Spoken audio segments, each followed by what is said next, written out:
PayPal is in the news again. Is it good news? What do you guys think? It's going to be good news. What does it say here? Big tech is waging financial war on dissenters. This does not sound good. Who is dissenting? Well, I mean that's the thing. That's what's up in the air.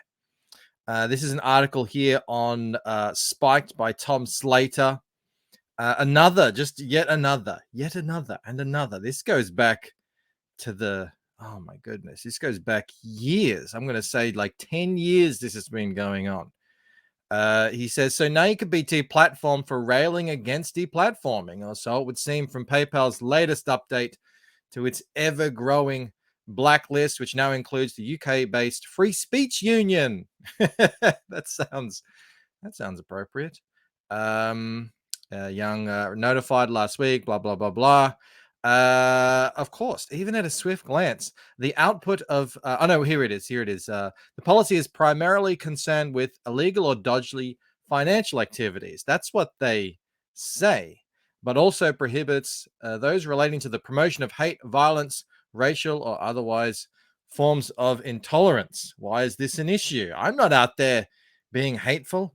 I'm not promoting violence or intolerance. Well, now, by today's standards, you aren't. Like literally today's, tomorrow's, or the week later, maybe it is. Who would have guessed? Who would have guessed in 2019, 2016, 2015 that saying, hey, maybe it isn't a good idea to be cutting the boobies off 12-year-old girls, that would be considered hateful and intolerant. You wouldn't have guessed it. And let's just fast forward. Think what will be intolerant and hateful and violent in 2023 and 2024. No one can guess. No one is safe.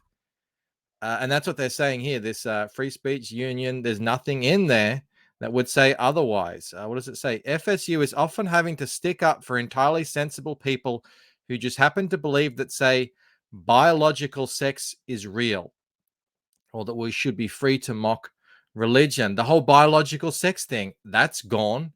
You can no longer say that there is a male and female, and that's a real thing. I don't even know if you can say that on YouTube anymore. It seems all this was lost on PayPal, which has dealt with the FSU as if it were a new offshoot of ISIS. While refusing to comment on the case, the spokesman said, achieving the balance between protecting the ideals of tolerance, diversity, and respect for all people of all backgrounds, and upholding the values of free expression is an open dialogue that can be difficult, but we do our best to achieve it. In which they mean, if you go against what we think is appropriate, you're out, you're banned. And the thing with PayPal is it's sort of become the internet's international bank. This is how so many of us do business. This is how so many of us, if you're in any kind of freelancing space, I work in comics. I've done some art for people. I've done some work for people. They've done things for me. When we exchange those funds, it's done through PayPal. So you can understand why this is a big friggin' deal. This wouldn't be the first time PayPal has silenced those who deemed to have controversial views. In 2018, it banned Tommy Robertson, the Proud Boys, and some Antifa chapters for allegedly promoting violence and hate. Blah blah blah blah blah. Oh, it's censored a gender-critical writer, Colin Wright. Yeah, because words of violence, everything is hate. This is all causing, people to die. Anytime you say something that goes against the mainstream narrative, that's according to them, of course. What we see here is an alarming new development in big tech censorship. I mean, it's been alarming for a very, very long time. What does it say here? PayPal told him it would hold onto his cash for 180 days. That's the thing. Like, they just steal cash, hold on to it when people need it. They seized millions of dollars from those Canadian truckers. But this goes back ages. I remember it. Yeah. Crushing Parler. I mean, it really is insane levels of censorship. And the really strange thing about it to me is I remember back when I would have counted myself among the left. And one of the reasons why I was is because I was against censorship. And another thing that you believe when you're on the left is you definitely don't say things like it's a private company, they can do what they want. And that's the whole thing now. It's like, hey, PayPal's a private company. They can do what they want. I would have never said that when I was on the left. I would have expected that to come from someone who's on the right, particularly the libertarian right side of things. So to hear them all out there now saying, well, PayPal can do whatever they want, they're a private company, is mind blowing to me. I don't know when that started.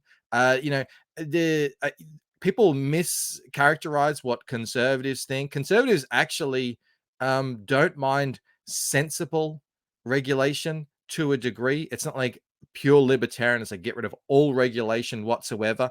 PayPal functions pretty much like an international bank, and there are very few other convenient, useful alternatives.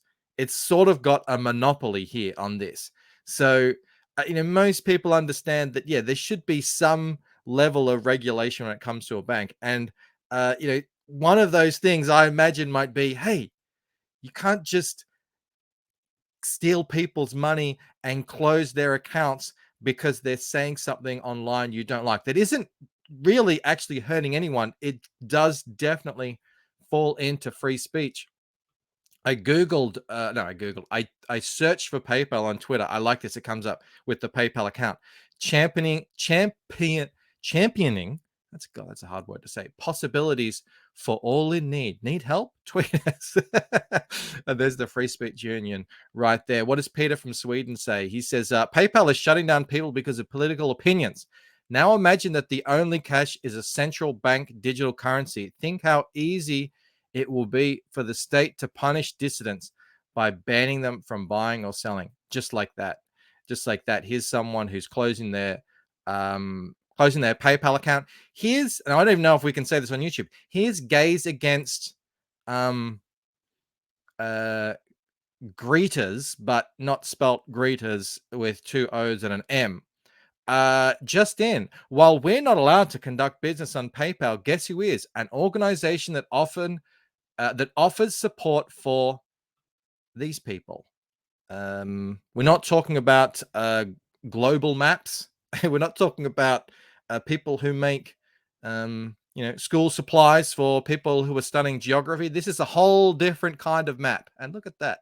You can donate to their PayPal and their Venmo, Apple Pay. Why not?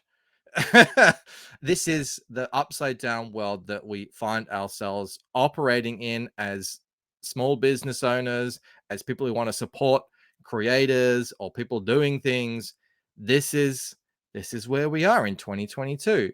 People, here's someone who wanted to offer a what was it here? I think they wanted to like allow kids to go to school during lockdowns during COVID, and they had their PayPal taken down. Here's Paul Joseph Watson saying, it's real nice of them to start talking about this now, about 5 years after PayPal started doing that to the original canaries in the coal mine. He's talking about the original so-called skeptic community on YouTube. Paul Joseph Watson. Who else was in that? Obviously Milo. Who was that blonde chick? She had her whole internet just ripped out from underneath her whole income, because a narrative builds around these people, and PayPal, MasterCard, wherever they are, they crumble. They have their ideological alignments. He's saying the same thing here. Yeah, grocery shopping under the social credit score system. Sorry, you misgendered a drag queen on Twitter. Your card payment has been declined. Your account has been closed. That's the future we are heading towards, and it's already happening here in comics. Like I said, in comic books, anything you do a piece of art for someone, 99 times out of 100, you're going to be paying each other. You're going to be like, sending payments through PayPal. This is Eric July, who he raised over $3.5 million on a single comic book. He's a libertarian. He's the wrong sort of politics. Now, they came up with an excuse saying, you're not allowed to take pre-orders using our service. I don't know if that's in the terms and conditions. I'm not like 100% up to date on it, but that's the excuse that they gave, even though he showed lots of other companies that were doing exactly the same thing for even more money. To me, I think it's pretty clear that they're just like, we don't like you, we don't trust you, we're going to hold $1.3 million of your cash, which I still believe is still, they're still holding until he gets those books out. He won't be getting that money. And he's retweeting someone else, Flipper Zero, not familiar with who they are, but saying, yeah, they're actually holding on to the same amount. This is a real problem. This is a real issue, and it's fine and all well and good and great. And I support anyone who wants to boycott PayPal and not use them. But I don't know of any alternatives. Maybe you guys in the comments can let me know what other alternatives we have to using this this cabal, this censorship cabal. I would love to hear it. Please do leave a comment in the description. This in the chat there.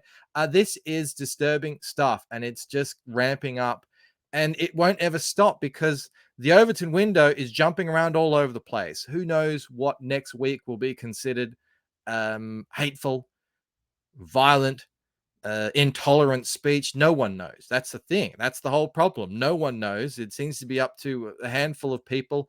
The people who are yelling loudest on Twitter, and then these craven CEOs who just listen to everything they say. So yeah, that's pretty much it. Bit of a black pill this morning. I hope you're otherwise doing fine out there. Yeah, how's PayPal? Unbelievable. If you enjoyed this video, please do give it a like. Consider subscribing. Consider becoming a member. Sign up for my comic book, Painted Death. It is coming along brilliantly, and I will see you on the next video. All right, bye.